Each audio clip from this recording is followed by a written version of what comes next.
வணக்கம்.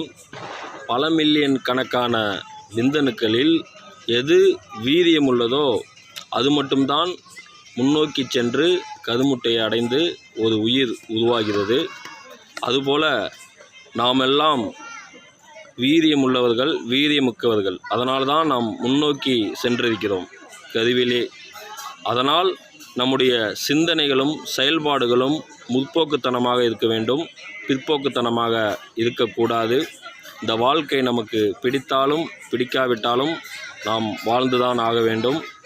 ஏனென்றால் நாம் உடலில் உள்ள உறுப்புகளை வைத்தே நாம் நிறைய கற்றுக்கொள்ளலாம். அதுவே நமக்கு மிகப்பெரிய ஆசான்.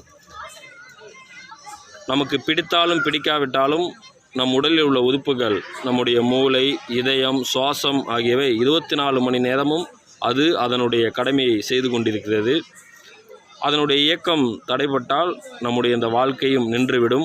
அதனால் நமக்காக நம் உறுப்புகள் 24 மணி நேரமும் அதனுடைய கடமையை செய்து கொண்டிருக்கிறது. அதனால் நாமும் இந்த வாழ்க்கையை நன்றாக வாழ்ந்துவிட்டு போக வேண்டும், நம்முடைய கடமையை செய்ய வேண்டும். 2025ஆம் ஆண்டு நடந்தது நடந்தவையாக இருக்கட்டும்.